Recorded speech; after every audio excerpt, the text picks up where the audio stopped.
Hey, how you doing? This is John, and welcome to John's Long Box. First off, Merry Christmas, everybody. Merry Christmas from the X Men, too. Guess what just came down the chimney? So here we go. Somebody requested a Christmas-themed comic book, and yeah, this was the only one I had planned. I pretended I couldn't think of anything, but and at the same time I was fishing for other ideas, maybe something better. But there's nothing better than this. I had always planned to do this one for Christmas. So look at this. This is the X Men 143, 50 cents. It's copyright 1980. Look at that corner box. So here's something I didn't realize until I just saw this when I took this out of the box now to look it up. This is Terry Austin. This isn't John Byrne and Terry Austin. This is just Terry Austin doing the art. How cool is that? Just pure Terry Austin. Although it's not really Terry. I had to look it up because I was kind of curious. It's Terry Austin and Parker. What's the guy's name? Rich Parker doing the cover. So there you go. I love that. So this is my favorite era of the X-Men. And, you know, it's no surprise that it's also the X-Men that I started. My very first X-Men comic that I ever bought was 114. That's with the Beast and Jean Grey and Xavier going down the hallway and the ghosts of the other X-Men, you know, because they think they're dead. And I got to say, I was lost. That was like probably one of the, not the worst, but it was a bad issue to be your first because it was in the middle of a story. Everything was going on. You know, I didn't know what was going on, and I still loved it. It was just so good, even though I had no clue what was going on. Like, I didn't know who the characters were. I didn't know who the X-Men were. That was, you know, I never heard of the X-Men. The X-Men were not a big deal until maybe around now the phenomenon was in full gear. But the X-Men, remember, was on the verge of cancellation, and then they took risks with these young upstarts, Chris Claremont, John Byrne, and Terry Austin, and look what happened. So anyway, I'm rambling, blah, blah, blah, blah, blah, blah. So first off, Merry Christmas, everybody. This is my Christmas video, and I'm so excited because, you know, this is some of my favorite comic books of all time. Let's just check out the Fun Factory ad-free 1,600 novelties. You know, so you don't see this stuff anymore. Giant 8-foot tall balloon. Who cares? All right, so now we got, oh my God, Storm's getting stabbed right between the boobs. You know, I remember opening this up and seeing this as a kid, and I was shocked for two reasons. The violence of it, and second off, like, women don't get hurt. You know, I was at the risk of being whatever. You know, I was chivalrous, I guess, at the time. Women don't get hurt, so this was a big shock. You know, there were superheroes, stuff like that, but it was the unwritten rule: you don't hurt women. So let's look at the indicia first off. So I love this now. Now with it just called Write the Information I Want Right. The Uncanny X Men is the official title. Volume 1, 141, March 1981. Oh, man. What a good time to be into comic books. So, so let's look at this. Cyclops, Storm, Nightcrawler, Wolverine, Colossus, Children of the Atom, students of Charles Xavier, mutants, feared and hated by the world they have sworn to protect. They are the strangest heroes of them all. And what a great... First off, the first thing that struck me about the X-Men was their names. Let's talk about that for a second. Cyclops, Storm, Nightcrawler, Wolverine, Colossus. These were not names that I was accustomed to.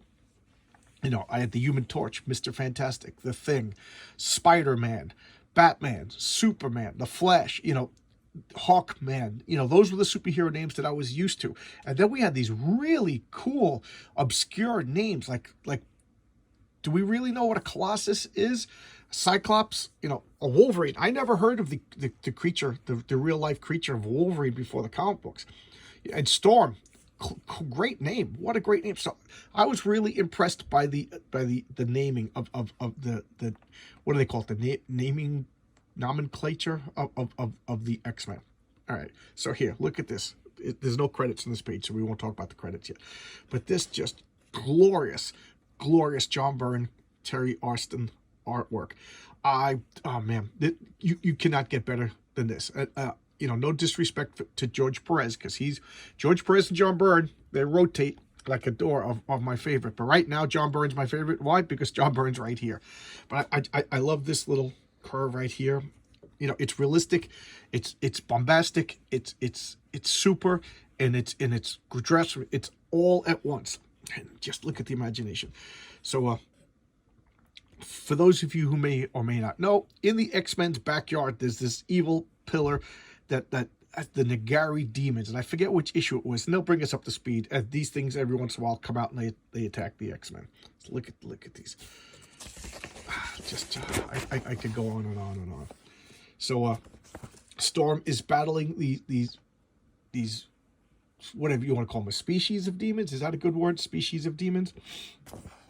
And they're made of smoke, and she gets blasteroonied, and she's freaking out because remember, the X-Men, they like really fleshed out. They had like realistic weaknesses. Storm flies, and storms are wide open space. Her weakness is claustrophobia. She's claustrophobic, and she doesn't like to be contained. And they're dragging her down into this pillar, and she just summons lightning. Boom! She like in my role-playing superhero game. If you bought your rolls, now here's funny, in V&V, a 1 is the best thing to roll, and a 20 is the worst thing to roll. You want to roll low. And it's a whole big thing. I'll explain it one day when I talk about my systems. But you want to roll low. And so she botched her roll. And whenever you botch your roll, I made up the house rule that there's you could have like you could lose control of your powers. So you roll against your charisma. In my game world, charisma is all things emotional, and it's not just how much people like you. It's also like the strength of your personality and the strength. It's not the strength of your will, but it's the strength of your personality. So it's more emotional. So, and she failed that roll, and because of that, she overexploded and panicked and overdid her power, and she blew the hell up. But that's just what she needed, and then she flies away. So this has happened. This is all This is bringing us up to speed of everything that happened in X-Men 96. And I love that. So, 3 pages catches us up to speed. Look at the passage of time, the snow, the summer, the fall, the winter again, and whoop, we got a demon comes out. So everybody thought it was wrong. Everybody thought that the evil portal to this species of demons, and yes, I'm saying species of demons because this is like the only time that the Nagari show up is from that portal. So yes, it's like a species of demons, but maybe that's the wrong word. So everything's fine. So now we got lovers. Wrong place, wrong time. This is just like such a horror movie. This issue is a horror movie. And it's so well done. It's a horror movie about superheroes. So they're in the snow. They're finding a Christmas tree. How sad is that? They're finding a little Christmas tree. And this guy says, let's get a little one. This is our first apartment together. It's just pulling on your heartstrings, everybody. Come on. It's just perfect storytelling. So she's like, I love you. Isn't this sweet? And look at this. I think it's sweet. I think you're sweet. I think very naughty thoughts. Oh yeah, like what? Just such a nice, wholesome, loving couple, And what's in there? It's probably an animal. And bye-bye. What's his name? Did they say his name? I think you're sweet. Oh well, Doug. Yeah, go look, Doug. Doug and Ellie. Poor Doug. Poor Doug gets murdered. For Douglas Moore's death is virtually instantaneous. And then there's Ellie. Look at that. And again, this shocked me as my chair falls down. Because things don't happen to women. When you're 11, 12 years old, at this time I was reading a lot of King Arthur books, very, very chivalrous. So this just bothered me. And look at that spindly, horrible looking demon. Such a great design. And I'll talk more about that at the end. So now he's just feasting. The Nagari feeds on both body and soul. Oh my God. These victims. So not only... It's like not only are their bodies desecrated, but their souls are desecrated. That is just worse than death. It's just horrible. And that demon, look at that. Look at that. And now here we have the splash page. The splash page, like I said, it has to be one panel, and it usually, but not always, is the first page of a comic. And here we have, perfect example of it not being the first page of a comic. And now let's look at the credits. Chris Claremont, John Byrne, writer, co-plotters, penciler. Terry Austin, inker. So, John Byrne is doing more than just writing. He's sharing ideas. Tom, unpronounceable, is the letterer. Glynis Wynn, who's Len Wynn's wife, is the colorist. Louise Jones, editor. And Jim Shooter, editor-in-chief. I'll forego my usual Jim Shooter rant, how much I love the guy. But Louise Jones, she marries Walt Simonson, she becomes Louise Simonson, and she becomes a superstar in her own right. But right here, it's the beginning of her career. She's guiding the X Men. She's the editor of the X Men. She's John Byrne. Chris Claremont's boss. Chris Claremont, John Byrne, Terry Austin, some of the greatest comic book creators in the history of the world. And what do we got here? We got a woman as their boss. But you know, everybody's telling me that there was never women in comic books until whatever, till 2016 or so. Why? Because these people don't actually read comic books. They don't know what they're talking about. So, yes, it was women in comic books. And look at that. Look at that angel costume. Oh my God, that is great. It's like hitting all my, I'm like on autopilot now. It's like I'm hitting all the buttons. But simple and elegant. Look at that costume. Simple and elegant. There's not an extra line anywhere. And I like when they do this. I don't like Charles Xavier. I find Charles Xavier to be a morally dubious, creepy guy. You know, if he was just a teacher who taught mutants how to do their powers, that's one thing. But then he turns them into like child soldiers, and then he's like professing is you know, he has like a thing for a 16-year-old girl. Granted, that was, if you read the comments of one of my videos, I talk about how like Marvel had a lot of what do they call it? May, December romances. I don't know, maybe I'll, and they only mentioned it once, so maybe I'll forgive that, but whatever. But I just find Charles Xavier to be a very morally dubious, creepy guy. I just don't like him. I find him to be the most hypocritical of all comic book characters. All right, but I do like when he's a teacher. So he's teaching Kitty Pryde. Kitty Pryde is new to the X Men. She just joined the team, and she's learning her powers. And here she is, just doing all this stuff. And I love the body language. She's, you know, and John Byrne. This was groundbreaking at the time. He wanted to introduce a girl character who was, I think she was 14 years old at the time, and he wanted her to look like a 14-year-old girl. So she doesn't have the big old boobies. She doesn't have like she's built like a skinny little stick. And it's funny because in a few times she's checking out Storm, not like in a, but she's just like, oh wow, look how beautiful she is. You know, will I ever? And I thought that was, I don't know, I've never been a 14-year-old girl, you know, and any of you guys 14-year-old girls, Paul, have you ever been a 14-year-old girl? Pete, have you ever been a 14-year-old girl? You know, I don't know. Nobody knows what a girl is anymore, you know, so I can't just assume that you've never been a 14-year-old girl. But anyway, jokes aside, I liked it. And she was Jewish. Now, we kind of always knew that Ben Grimm was Jewish, because Ben Grimm, the Thing, was the most personal character of that Jack Kirby created, and he spoke with Jack Kirby's voice, and you know, Jack Kirby grew up on Delancey Street, and Thing grew up on Yancey Street, you know, and he kind of paralleled. So we always knew, but they never outright said it. And the first I ever heard of diversity was in the X Men around this period. They talked about Peter, Rasputin, Colossus. He was an atheist. Nightcrawler was a Roman Catholic. I think Cyclops was a Protestant, which is just, you know, perfect. He fits that uptight wasp persona, you know, stereotype. Geez, I can't even think anymore.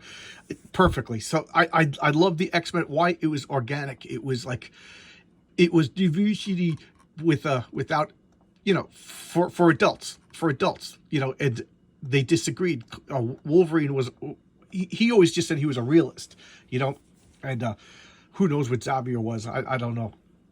But at this point, you know, now with the name Xavier, Charles Xavier, they I think they kind of retconned him Hispanic, but it kind of makes sense with the name Xavier, you know. So anyway, so this is like diversity done right, you know. I don't know. I just think it you know, nowadays diversity just means we all have the same political view and you know, whatever, all the same sexuality, but whatever. So here we got Wolverine, and look how tiny he is. Wolverine is supposed to be a midget. He's supposed to be tiny. He's 4'1" or something like that. He's a fidget. And Colossus, Peter, is like 6'2" when he's not transformed. I think he's 6'6" when he is transformed. So I love that. I love that. And, you know, he's shorter than Kitty Pryde. And Kitty Pryde is a 14-year-old girl. And who is this? This is Mariko. Chris Claremont. I love Chris Claremont. I was about to say suffered, and then I'm going to take that back because that's the wrong word. But sometimes my mouth moves faster than my brain.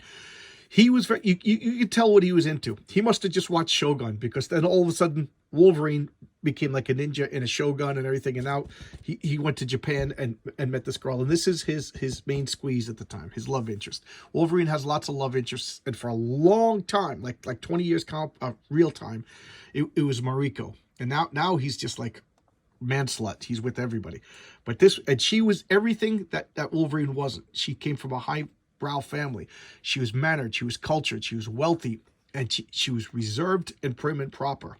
And I liked at the time how he was the wild man. This was the height of Wolverine. Wolverine at this point wasn't he got the Batman syndrome. And what I mean the Batman syndrome is he became so popular, so cool, and to infants, yes, to infants, in order to be cool, you have to be unbeatable, you know. So Batman is unbeatable. In a recent Batman comic I saw on Twitter, Batman falls from space and is saved by his cape. Oh my God, it's embarrassing. It's embarrassing. DC, call me up. I got ideas. I got ideas too. This is how I would have written that scene. Okay, so I'm on a tangent right here. So Batman is fighting in space. That's fine. That's fine. He falls from space and he's falling towards the Earth. What does Batman do? He's Batman. He's realistic. He knows this is going to end me. I'm going to, because my cape, you know, his cape is for gliding, not for protecting himself from free fall from a satellite. What does he do? He yells, "Clark, help me. Clark, help me." That's what Batman does. He doesn't say Superman. He says Clark. He makes it personal. And what does Superman do? He hears and he comes and he saves Batman. And Superman's just like, oh my God, Bruce, Batman's in trouble. Clark, help me. For where he is, it's always understood that Superman doesn't just have hearing, because he could hear faster than the speed of sound. That's canon in the book. And then Superman saves Batman and then brings him to and he's like, what do you do? What case are you on? He's like, that's it. You know, and Superman knows how serious it was because of that. That's how I would have written that scene. And it wouldn't have taken away from Batman. I think a good man, a good woman knows their limitations, and that would have been it. You know, like, not as a get out of jail free card, but just to show you the stakes that Batman was in. I don't know. Let's get back to the X Men because I'm a crazy person. So this is Wolverine pre Batman. I just created an adjective. So for now on, if you're Batman, that means you became so cool and everybody likes you. And the only way infant writers could deal with cool guys that everybody likes is to make them unbeatable, because that's how children think. If you're cool and they like you, then therefore you have to be unbeatable. So this is Wolverine before he was Batman. And he was wild, and he was dealing with the savage nature of himself, and this is what he was striving for, and this is the girl that was, you know, exemplified everything he wanted about himself. So there you go. And then we got Nightcrawler just popping out with mistletoe, and what does he do? He doesn't yell at Nightcrawler. He doesn't yell at Kurt. He tries to murder Kurt. Remember, razor-sharp adamantium claws backed by a guy, Wolverine. This was attempted murder. Why? Because Wolverine is crazy at this point, and Colossus has to pull him back. Let go of me, you blah, blah, blah. And Xavier has to use his mind powers. I love that. I used to call this the burn effect growing up, because I didn't know about Neil Adams at the time, but it's been retro named in my mind to the Neil Adams effect, and I think John Byrne would be kind of pissed off to know that, you know. And now he's calming everybody. He's admonishing Wolverine, and then he just storms off. Why? Out of embarrassment. He knows he just effed up. He effed up, you know. Great character, you know, and that's why at the time Wolverine was one of my favorites. Colossus was my favorite, but Wolverine was one of my favorite. They all were. You know, whoever's on the panel at that particular moment was my favorite, because they were so good. Because this was a real character. He messed up in front of his girlfriend. You know, how embarrassing is that? We've all done it. We've all done it. I could close my eyes right now and think of 20 times I messed up in front of my girlfriend. Ooh, and it still hurts. And then here's Kitty Pryde put mistletoe over this. And keep in mind, he's supposed to be 19. She's supposed to be 14. So is that inappropriate? Hell yeah. But he's not doing anything, and he's embarrassed because he's supposed to be a simple country yokel, and I like that. At this point, he's from Soviet Union in Siberia, so like his family was probably like exiled out there because you don't just grow up, you don't just move to Siberia. So his family had their farms confiscated, if you ask me, in the Holodomor and sent out to Siberia. Happened to one of my childhood friends, happened. So, I know personally people, firsthand accounts of stuff like this happening. And so, I think that's one of the reasons that an unwritten reason why he was so willing to come to the States, because, his country kind of did him dirty. So she's kissing him and she's blushing. And then everybody's like laughing. And look at Storm over here. She's always so regal. And then he's going to go see his ex-girlfriend, and they're all going out, and she's like, finally, they're all gone. Oh my gosh, they're all gone. So everybody's out of the house. Yeah, I finally got the whole house to myself, and great. There's nothing going on. So she's like got those mixed feelings like a kid. So she's calling Scott Summers to see where he is. And he left the X-Men because Jean Grey died. Jean Grey died. And guys, I've said this a million times. Jean Grey. If your name is Phoenix, your power should be that you could come back from the dead. No Phoenix Force. I hate the Phoenix Force. Call me Marvel. But it should have been, she dies, she resurrects herself just like the Phoenix from mythology. And then she's a ticking time bomb where she gets too powerful, she explodes, she dies, and that should have been the story of Jean Grey. Not some stupid Phoenix Force that absolves her of all responsibility, and then you could put Cyclops in the Phoenix Force, and Ghost Rider in the Phoenix Force, and Aunt May in the Phoenix. I just hate that. It takes away the pathos and the storytelling of Jean Grey. How come I thought of this? Not Chris Claremont, not John Byrne, who I consider geniuses. So now he's meeting a girl out here, and she was one of my favorite girlfriends for Scott Summers. I don't know, I'll go on a limb and say that I never really liked Jean Grey and Scott Summers. It was like, I don't know, too restricting or whatever. She is what's her name, Lee Forrester. She was my favorite Cyclops girlfriend. So now what is she gonna do? She's gonna train. She's trying to join an elite fighting force, and that's what the X-Men is, despite Charles Xavier saying it's just training. This is an elite fighting force, so she's training. And she was a gymnast before joining, so she's going and doing her gymnast stuff. And note, this is her body. She's built like a 14-year-old. She's skinny. I kind of like this. And the alarms go off. Storm's plants are dying because the winter wind. She's like, what is this skunk? What is going on?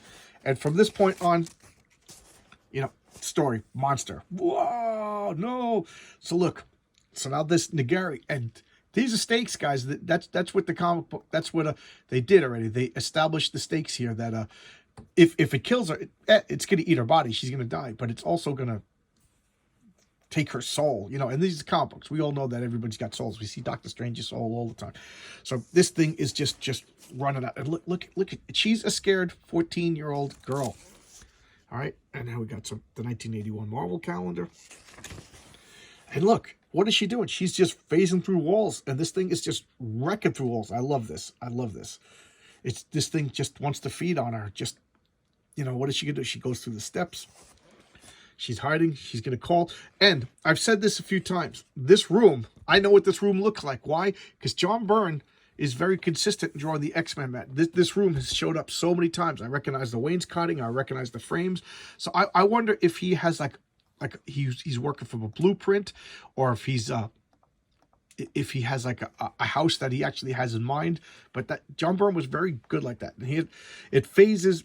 It gets her, but she phases the time, but she wasn't fully phased, so it actually like damaged her. It damaged her spiritually, it damaged her astral, whatever you want to say, and physically. So she's hurting, and we got comic books for sale. Mile High Comics. All right, Avengers 5 for $30. That's not bad. Let's see. Do they have Fantastic Four? See, Daredevil 4 and 5 for $20. Let's see. Do they have Fantastic Four #1? Where's Fantastic Four? Why can't I see? Okay. Oh, it's starting with 20. All right. What about 51? What about 50? Oh, well, all right. So we could have gotten comic books for reasonable prices, even back then. I can't turn the page. So what is she doing? She's being pretty smart over here. I like what she's doing. She's leading the creature into the danger room. Why? Because it's the danger room. She could use the automatic.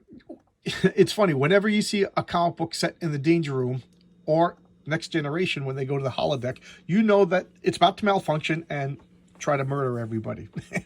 I don't know. Starfleet should just get rid of holodecks because first off, everybody's a perv, and then second off, they always malfunction and it just causes problems. You know, it's like the most unreliable piece of technology in all of Starfleet. But she's going into the danger room. She's just releasing all of the safety protocols, which is brave because it could take her out. Remember, this program's designed for everybody's powers, so I'm sure there's some sort of abilities that could deal with Kitty Pryde. And at this point, she was known as Sprite. That was her superhero name. Perfectly good superhero name for her abilities. She was Sprite because she was like supposed to be like nimble, quick, and she could pass through walls like a fairy. So now this thing is just coming after her, and she's just terrified. Look at this. All we see is these eyes glowing, and boom, boom, boom, the danger room kicks in. Just these ubiquitous metal rods that always seem to be coming out in John Byrne comics, and he's just ripping. Look at this. The fire is attacking. I love that. This is just a horror movie panel. We got some more ads over here. Poems. Okay, and look. She's sweating. She's beaten up. She's scared. Look how big her eyes are. She's got that, like, there's a word for that fear response. And just look at the background. Everything's going on, laser beams. She's phasing through everything, and she can't get through the wall. Why? Because there's some sort of energy field that's preventing her now from using her phasing abilities. You see, the danger room is smart, so it's attacking. She's diving away. She's just as much as trapped as the demon. Look at that. And then look at all of the dialogue. It's just explaining how she's freaking out. She's like, I'm gonna miss my mother. You know, she's preparing herself for dying, and she's able to face through the wall. This thing is just ripping through everything. Now she's going through hatches, and at this point, I remember reading this as a kid, like, what? How is she gonna get out of this one? I'm literally thinking she's gonna lead them, and then it's gonna be Colossus or Wolverine there, you know, to save her. So this thing's just ripping everything. She gets to the Blackbird. She's phasing through. She gets to the cockpit, and she's trying to, what was she doing? Excellent storytelling.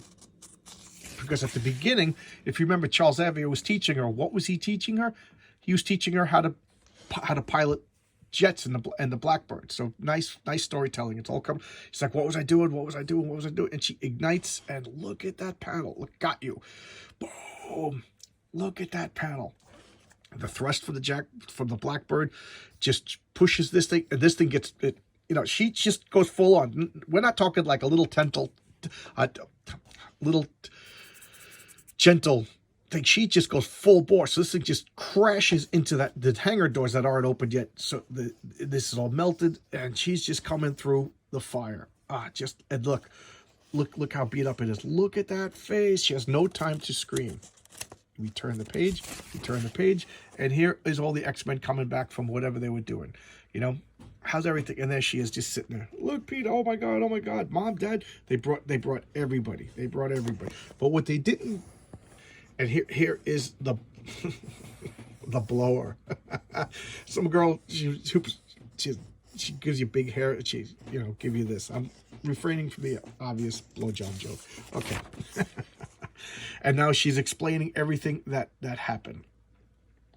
You know, and she's like, look, she goes, I was attacked by an ugly monster. And they're like, what? And they're showing her everything. There. It just, as it was reaching out, she was dead. She was dead to rights. She was panicked. She freaked out. She made her critical fumble, but the thing turned into ash. And, you know, Return of Cyclops. What is that? So this is like, I showed that comic of Amazing Spider-Man 33 where Pete was trapped under the machinery, and did go, you know, that famous sequence of like, I just got to get the medicine. I got to get the medicine to Aunt May. And I said that was the end of Spider-Man as a child and the beginning of Spider-Man as an adult. Now she's 14 years old right here, but this is where Kitty Pryde, emotionally, maturely, and tactic strategy wise, superhero wise, this is her now. She came into her own. She is now an adult as far as I'm concerned. You know, and I think that's what the point of this comic was. Excellent, excellent, excellent. Now let's look at the names. Dr. Philip Curran, Kurt Busiek. Why is that a big deal? He ended up becoming one of my favorite writers. Mark Yank, I just love it. And then they did this. Okay, X-Mail, perfectly good name. Back, more ads. Monogram model kits. Roman soldiers. And there we go. So it's no secret that this comic was inspired by the movie Alien. No, you know, big. What is that? No big surprise there. So I can't even freaking talk anymore. So Chris Claremont, he wore his inspirations on his sleeve when the demons and evil and witchcraft and omen and all that stuff was popular. Everybody was a witch. Everybody was into witchcraft. Aliens just came out. He makes a movie that's basically an homage to aliens. Star Wars is big. Empire Strikes Back comes out. They go to see Princess Leandra and Princess Leandra's using a lightsaber. You know, it's no secret with his inspirations. You know, ninjas became big. Wolverine's now in Japan being a ninja every other episode, every other comic. So there you go. I love this. This is just a great Christmas comic, one of the best comics of all time. I didn't like Kitty Pryde. I don't know what it was. I just didn't like her. And this is the comic book that changed my opinion of her. Made me like her as a character and as a superhero. So there you go. Merry Christmas, everybody. Happy New Year. I'll continue with more videos, but I just wanted to thank everybody for a wonderful year. I guess I should say that for New Year's, but you know, I'm feeling grateful. Thanks a lot, everybody. The comments are so good. You guys are the best YouTube community in the world. You know, no drama. I used to be one of those guys that would just argue with anybody online. Oh, Wolverine can't do that. Batman fighting Wolverine, blah blah. And then I just realized, you know what? That's just silly. So I gave that stuff up. And I'm trying to give everybody the benefit of the doubt and be as positive as possible. Keep everything family friendly. Although sometimes I keep everything politically neutral. Although, we can't. We are, I cursed in the last video, but there you go. All right, so I'm rambling now. All right, before I start ranting. All right, I'll see you tomorrow with another video. All right, bye-bye, everybody. Thank you.